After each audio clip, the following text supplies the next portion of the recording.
chapter 5. We're going to start at verse 21. We've been doing a series on the book of Amos. If you are using YouVersion on your smartphone, if you'll open that up, look for events, you'll find Faith Assembly of God, Lake City, and you can follow along right there. There's several links in this week's message that you'll have to explore on your own.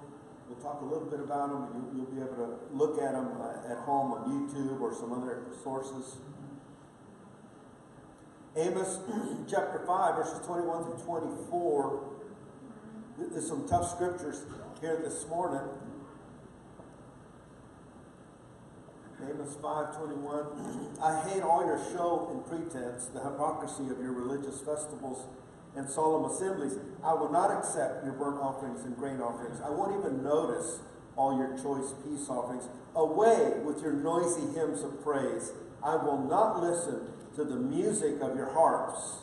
Instead, I want to see a mighty flood of justice, an endless river of righteous living.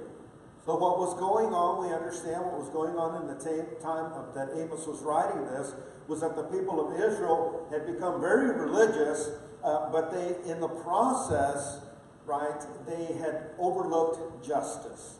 And they were taking advantage of those who were poor and those who were, unable to take care of themselves. And so Amos, by the word of the Lord, goes over to that nation and begins to preach. And God is saying to them, all your religious activities are fine and well, except that in the process you're neglecting the most important things. And so he came to the point where he said, I actually hate when you guys get together because it's all fake. It's all just for show. It's all pretense.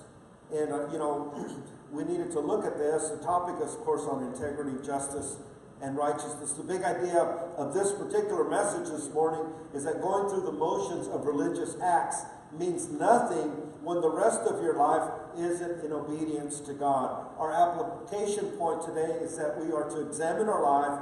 Is it just a religious show? Are we just going through the motions? Or do we actually take the time to obey God and live out His justice even when no one is looking? This week we lost former First Lady Barbara Bush, and Monica and I sat yesterday watching the funeral service, which was absolutely just very moving, very beautiful. The hymns and the things that they were saying about her. And there was one thing that really came across. Is she wasn't just a religious person who went to church, but she lived out what she said. She passed it on to her children and her grandchildren, that faith, in Jesus Christ, and she lived out what she talked about. And I think that was so beautiful. But this morning, as we look at our message today, I don't know if some of you remember when there was a controversy back in 2013 at the memorial service for Nelson Mandela. It was discovered that the sign language guy that was on stage was faking it. Of course, if you didn't know sign language, you wouldn't have a clue, right? But people who knew sign language started complaining that the guy was just making up hand motions and stuff and just doing these different things. And it was quite an embarrassment because it was, something that was being telecast and it was nationally and so forth. But fake news, and that's what I want to talk about a little bit as we look at these things. There has always been fake news. Always been. Always. As far back as you can remember. As far as, as long as men were created, there's always been somebody telling a story, right? There's always somebody twisting the truth just a little bit. There's always been propaganda. There's always a specific point of view. And certainly in America, in this day and age, it's at a whole new level. It causes you to, if you stay plugged in, regardless of what news channel you lean to, if you stay in it long enough, you're going to get angry, you're going to get upset, you're going to start to hate, because everybody spins it just a little bit different. Former President Obama hated Fox News and called them out about certain things, and then Trump shows up and he calls out CNN and hates them, and there's always one or the other. It just depends which side you're on, And so there's always been this false advertising. Those of you that are in the younger generation know what Photoshop means. and photo editors. We've got tons of those fun photo editors. We take a selfie or a picture of ourselves and we doctor it up. How many of you doctor up your pictures before you put them online? I always doctor mine. Get some of the shine off and get the lighting just right. And, you know, if I can, yeah, come on now. We just do that and we put it out there. Well, you know, magazines have been doing that for years, right? They get a girl and then they make her a little bit longer, make her legs a little longer, make her a little bit skinnier in the hips. I mean, they just do all this stuff. And the real person looks nothing like the person who's on the magazine cover. And now there's a trend starting in some of these magazines and other places. CBS just announced that they're going to go to something that's like truth in advertising, that they're going to use real people. That tells you something. If they're actually coming out and say, hey guys, we're going to be honest, we're going to show real people in our advertising and in our commercials. Well, what have you been shown? I mean, that just tells you what's been going on for years, right? Sam's Club actually started that a few years back when they were actually having some of their employees in their books and in their catalogs and in their advertising. And they would give you a little backstory about that employee and so forth. You know, so there's always now this trend to get the thing right. Of course, we understand movie screens and the green screen, you know, when you see movies about space, and then you look behind the scenes and how they made that scene, and, you know, they got strings on them and they're flying, and, I mean, it just looks ridiculous. It really does. But it's all deception, perception, and green screens and movie magic. Then you've got something more sinister like disinformation campaigns by governments and political parties. All of them do it, okay? Every government does it. All political parties do it. Corporations do it. And I wanted to share these quick headlines, 12 headlines that got it wrong. These are historical, real headlines. You may or may not be able to see some of the pictures up there, but there's a link in that YouVersion. You can go and look at the article. Number one, this was in several newspapers that were reported at that time. No lives lost at the Titanic sinking. Well, we know there were over 1,500 people who lost their lives. How about this next one? I don't know if you can see them good. It's hard to see where it says glorious news on about the third column. The article, it says that Washington, D.C. fell into the hands of the Confederacy and the South had won the Civil War. Of course, that never happened. This next one was an article talking about Hitler. There we go. Hitler, tamed by prison. So the article says that Hitler had become a changed man while he was behind bars, and said that Hitler's behavior during imprisonment convinced the authorities that, like his political organization, he was no longer to be feared. It believes that he will retire to a private life and return to Austria. So they let him out of prison. A year later, he writes his book, and a few years later, he plunges the world into World War. How about number 4, Dewey defeats Truman. That's Truman holding up the newspaper the next morning because he had actually beaten Dewey in the presidential contest. This next one was after World War I. They proclaimed peace on earth. War is over. See that peace on earth right in the middle. That was it. The war to end all wars. 1918, the end of World War I. And then, of course, we were back at it again, not the 20 years later. 20, 30 years later, World War II. This one, that's Elvis, if you can see down there at the bottom. But this article said that rock and roll music was dead because the king of rock and roll was dead. And that was the end of rock and roll music. Of course, that was silly. The next one I thought was funny. No more babies after the year 2015. These were several articles from 1910 on some studies that had been done at Cornell University, predicted that women, American women, would stop having babies by 2015, and that in fact, by 2020, we would have to actually import babies from France. So we'd have, right now we should have a lot of French babies. We monsieur. Number 8, AIDS is labeled as a rare cancer. That was before they figured out, and that was as recent as 1981 in the New York Times article. They described it as an extremely rare cancer. Of course, we know that that wasn't the case. Then this article in the New York Times in December 1956 reported that Fidel Castro was dead, killed by the Cuban government. Of course, Fidel Castro just barely passed away 2 years ago in 2016. So these are all fake news. And number 10, otters and kangaroos are going to go extinct along with a bunch of others. This was back in 1905. They expected that by now we wouldn't have a lot of these animals, and of course there's plenty of otters and kangaroos to go around.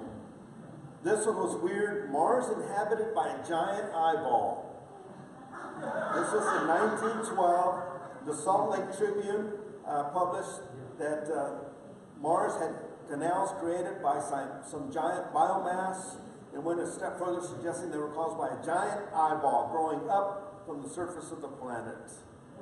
I don't know where they come up with these studies, or I'm sure the government paid for that study. And the last one, Dungeons and Dragons, is deadly. There was a wave of suicides back in 1985. Of course, now if there's a mass suicides, they blame them on video games or some other thing, and that was just those things that are passing. Along with fake news throughout the years and throughout history, we've also had some very tragic imposters. Very tragic imposters. Jim Jones, and we were talking about it at home with our 17-year-old, which had never heard of it, because it was a long time ago for us, right? But Jim Jones in Guyana, who convinced over 900 people, men, women, and children, to drink the Kool-Aid, which was laced with cyanide. They knew that and committed suicide. And they even, I don't know if you knew that they murdered a congressman, Ryan, when he went down there to investigate and was actually about to leave, taking a few of the families who said, hey, we want out of here, man, this guy's nuts. And as they were going to their airplane to leave, they were gunned down on the airport runway. He claimed to be Jesus Christ. David Koresh in Waco. Some of y'all remember David Koresh in Waco, that whole mess. When they went in and the whole thing burnt to the ground, killing a lot of people. He also claimed to be the Messiah. Jeffrey Warren, who is now in prison for marrying a 12-year-old girl and several other girls. The compound is still there, by the way, in El Dorado, Texas, not very far from here. Then we've had false prophets. Jesus warned the false prophets in Mark chapter 13, verse 22, for false messiahs and false prophets will rise up and perform signs and wonders so as to deceive, if possible, even God's chosen ones. In Matthew 7:15, beware of false prophets who come disguised as harmless sheep, but are really vicious wolves. Then the Apostle Paul in Acts 20:29 says this to the early church. He says, I know, he's talking about when he leaves, he says, I know that false teachers like vicious wolves will come in among you after I leave, not sparing the flock. And then I found an interesting list which you can find, you can link to it and go look at it. And there, I was reading off those names, there's tons of names, just not, some of them very recent, of people who actually claim to be Jesus Christ, or who claim to be the Messiah, or who claim to be Jesus Christ incarnate, reincarnated. There's a couple where the guy claims to be Jesus reincarnated, and his girlfriend claims to be Mary Magdalene reincarnated, and they've got a cult going down in South America, someplace down there. So there's a lot of people, a lot of fake imposters. And so when Amos goes to Israel and he looks at the people who are very religious outwardly, you look at them and you go, okay, they're going to church, they dress nice, and they got a lot of money, they're wealthy, and they do all the right, they go through all the right motions, and I'm going to tell you that happens when I was looking at the service of Barbara Bush. I personally love a very orderly liturgical type service where everything is ordered, and that's just me, okay? Being brought up in the Assemblies of God, we're a little bit way more laid back, but we still have our liturgy. We still have our routines. We still have our motions that we go through as Christians, but we just kind of have a routine. We'll do a little 5-minute devotion every once in a while. We'll say a little prayer, and, we'll go to church and, kind of do all the things. But the thing is that if it's not affecting how you live the rest of the week or how you treat people, then it's just for show. And this is what was happening in Israel, that they had been duped by religion. And, you have to remember that Jesus had his biggest problem not with the prostitutes or the down and outers or the lepers or the tax collectors or people that were basically hated by everybody else. He didn't have problems with them. He had problems with the ones who were religious, the ones who actually knew the word, the ones who went to church very religiously, who did all the motions and try to serve God by keeping all the rules and all the regulations, washing their hand X number of times, and doing this and not doing so and so on the Sabbath, and all that stuff that they went through. That's the ones that Jesus really had a problem with, and he actually railed against them, what we call the 7 woes, where he tells them, "Woe unto you, scribes and Pharisees, because you do this, you wash the outside of the cup, but the inside is full of dead men's bones." And he just went on, and he railed against that. That is the exact same message that Amos is talking about. So that means that, it just is repetitive in our human nature to want to go through the motions of religion and feel like, okay, I'm a good person, I'm good, I'm okay because I do these things. But God calls out to them, and Amos, as the prophet, he calls out to them and he says, listen, I hate the show of religion. I hate the show of righteousness when it's not backed up by godly living. And so we can put on a great show. We can act like and talk like and use the right, words to pretend that we are wonderful, godly Christians. But if you are not living it out day to day, at work, in your home, in your relationships, with your spouse, with your kids, with your neighbors, if you're not acting out in justice and in mercy, right, and in compassion and kindness, then all the other stuff doesn't matter. You can have all that stuff. It's not going to help you in the end. And so Jesus, we've been doing a study in Matthew, and this week we were actually almost talking about the same thing. And they've been kind of going hand in hand.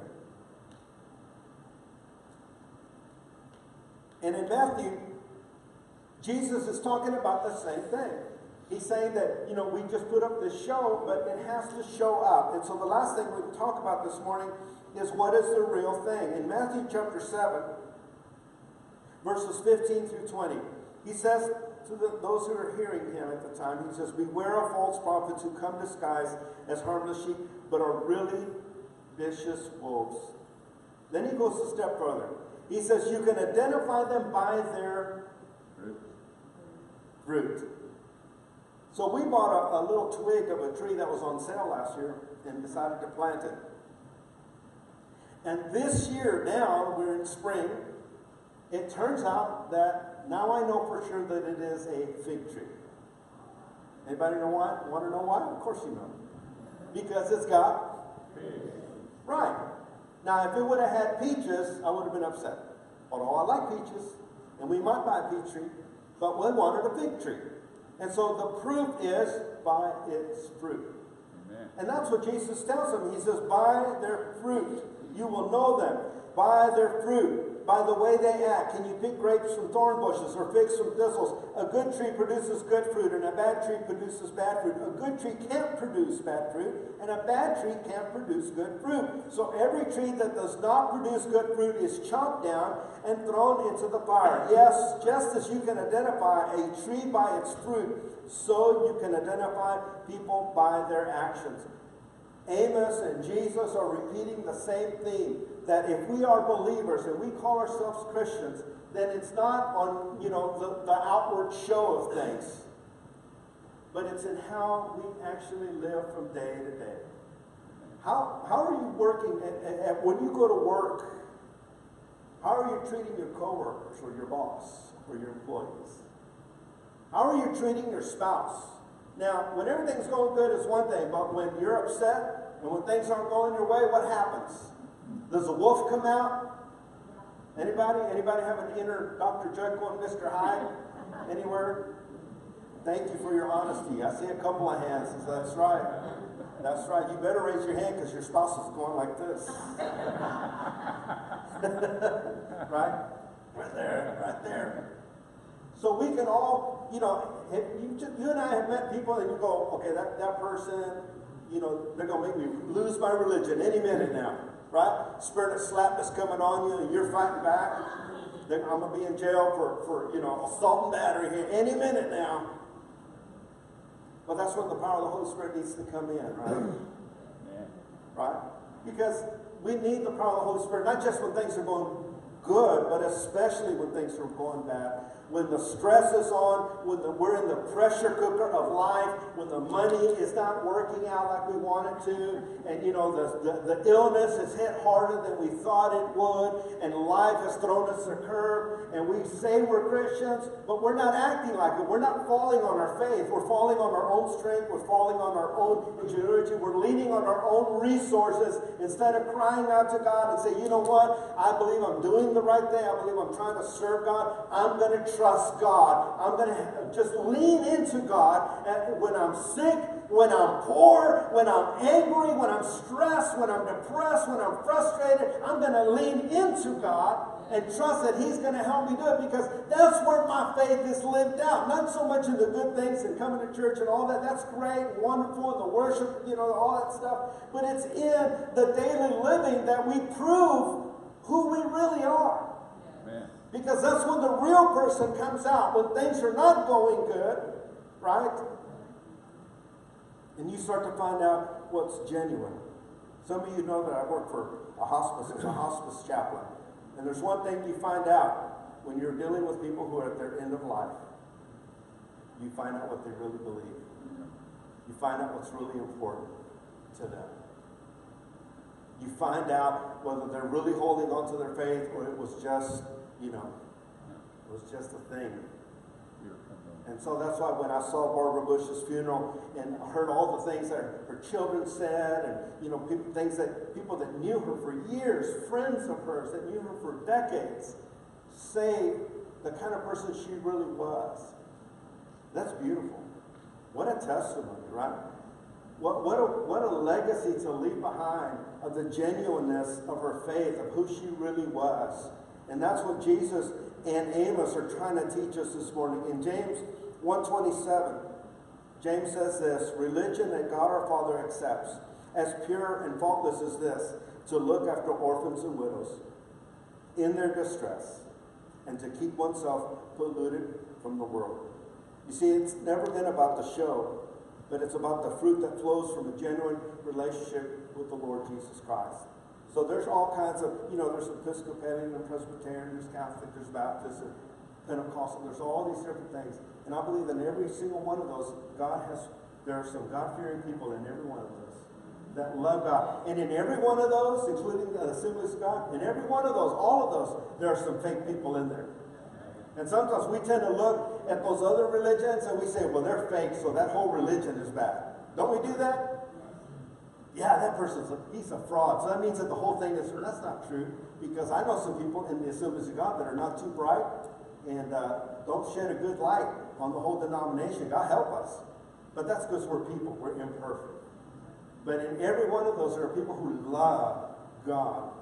And they show it by their fruit. They may be a little bit more liturgical than we are, more organized in that area than we are. Doesn't matter. What matters, what God looks at, He doesn't really look so much at the liturgy or how we do the service. Did we go through the order of service, 3 songs, offering, prayer, sermon, and you're out by 12 or whatever. He doesn't look at that. What He looks at is how you live when you walk out these doors. How you treat that waitress that's going to serve you today, even when the service is bad. What? Isn't that's true, right? Right. Because that's where who we are really shows up when they really take a long time and we got hangry. That's hungry and angry. Hangry. Yeah, you're hangry and you start to become rude to them and they know you just came out of church.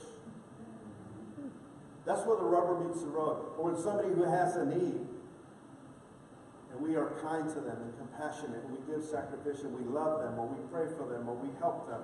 That's where the fruit of God, of who we know, because it's all about our relationship. And it turns out that the closer you are to Jesus, the closer you get to God, the more that starts to show. Because we are being fed by His Holy Spirit. And we're drawing that inside of ourselves. And when the opportunities present themselves, it starts to pour out. And so Amos is rebuking the people of Israel because he says, you guys, you're mistreating each other, you're abusing each other, you're charging exorbitant interest on loans for your own fellow people, you've put people into debt, you even sold them into slavery. And yet you go to church and you go through these motions. He says, I don't want any of that. I want you to have justice and righteousness, and I want it to flow like a mighty river, like a powerful stream. And that's what the Holy Spirit does in us. He transforms us so that we can walk in His ways and demonstrate the love of God to all our neighbors. And, you know, I had somebody comment on a post that I had put, and Pat Cruz is a mail carrier friend of mine, and she put on there someone had told her. It said, love all my children. I will sort through them later. Signed, God. I like that. I like that. Don't exclude anybody from your love. Just love them all. And let's let God worry about judging them and figuring out, you know, where they land on the spectrum. He's going to sort us all out at the end, and He's going to separate the sheep from the goats. Right? All we have to do is what? Love Him. Let the fruit of the Holy Spirit flow through us. Let's go to Him in prayer this morning. Father, we love You. God, we want to be real. We want to be genuine in our relationship with You. We don't want to put on airs. We don't want to put on a show. We don't want to just be a religious thing, going through the motions of coming to church, but we want to get our hands dirty. We want to get in there and work at loving people. Do the hard work of loving people. To love our gay neighbor, our minority neighbor, our lesbian neighbor, our Jewish neighbor, our Muslim neighbor, our illegal immigrant neighbor. We just want to show the love of Jesus and let You sort it all out at the end. Help us to demonstrate the love of Jesus. Let the justice roll out of this church like a mighty stream, like a river. Lord, let righteousness flow like a mighty river. Lord, rebuke the religious spirit in us. Rebuke the legalist spirit in us. Keep us from straining at a gnat and swallowing the camel, Father. Help us to see with eyes of love our neighbors who are hurting, who are needy, children who may need to be adopted or cared for. Teens, Lord, that need to be loved on and maybe have a big brother, big sister mentor them and love them. Maybe a widow who needs help around the house or some other situation, Lord. People who have no voice. People who have been mistreated. God, we pray for our nation. We pray for our churches, Lord. For the racial division and tension, Lord, for all these other issues that come up, Lord. The immigration issue has so divided our nation, God. The political parties, Father, have come in and pitted us against each other. And we are Your children, Lord. Democrat, Republican, Libertarian. Father, You love us. You died for all of us, Lord. God, help us to demonstrate with equal passion that love for every one of our neighbors, regardless of where they stand, regardless of where they are. Help us to be the light of Jesus. Truly, not in word only, but in deed. Let me have everyone stand up and open up the altars for a few moments this morning.